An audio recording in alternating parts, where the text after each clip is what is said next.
one day, it was Diwali day, on the day of Diwali. So everyone in the house were very busy. So Mother Yashoda was personally churning the butter. And she was singing the glories of Lord Krishna by composing songs of Krishna's activities.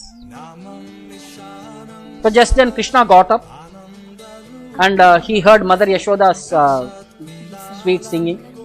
He came from behind, caught hold of Mother Yashoda's neck, and he started saying, I want to drink milk.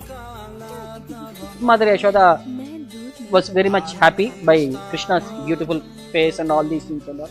She took him on her lap and she was breastfeeding him. So when she was feeding, at that particular moment, there was a pot of milk which was overflowing in the kitchen because all the servants were all busy because festival was there. Everybody have been assigned the task, somebody to clean the house, somebody to decorate the house, somebody to take care of the guests, and all these things were going. So Mother Yashoda had to personally go and remove that milk from the stove. So Mother Yashoda kept baby Krishna aside and she went inside the kitchen to take care of the boiling milk.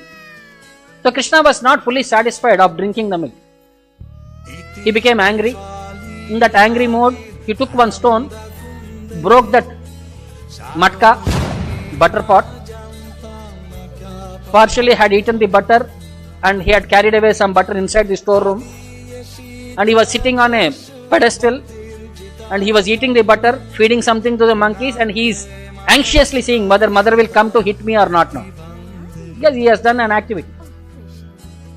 So Mother Yashoda, after keeping everything in the kitchen, she came back and she saw whole area is splashed around by buttermilk, butter, everything. She could understand it was the work of Krishna. Then how to identify Krishna? Where he has gone? So Krishna left his footmark. Because he was walking with that butter and milk, they had left his foot imprints where he is. So she went inside. She was carrying a stick. She wanted to threaten Krishna. So as soon as Krishna could perceive Mother Yashoda is coming, he started running away. And Mother Yashoda is trying to chase him, and Krishna is so fast, he is a kid. Mother Yashoda is a little elderly lady. So finally, after so much endeavor, she was able to catch Krishna and she tied him to the mortar grinding store. And she wanted to punish Krishna and she wanted to bind him up to the mortar rope so that she will be able to do her household activity. So she bought some rope. When she was about to tie Krishna, when she is about to put the knot, it was short by 2 fingers. Dvi ungulam noonam, it says, Bhagavatam says. It was only short by 2 fingers. It's around 2 inch. So she bought some more rope. By Krishna's bewilderment, how much rope she ever brought, it was always short by 2 fingers.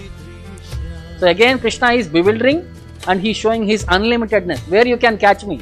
How you can tie me? Unless I desire, you cannot tie me. So then this is the second time when Krishna showed his unlimitedness.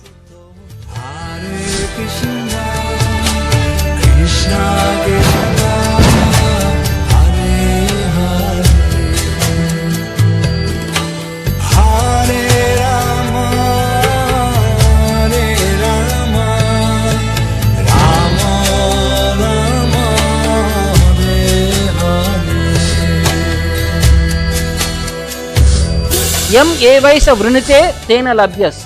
For whom the Lord reveals, only they can understand about the Lord. Whom he is obtained only by one whom he chooses. To such a person, tasyaiva atma vivrinate tanustam. He displays his complete opulences to him.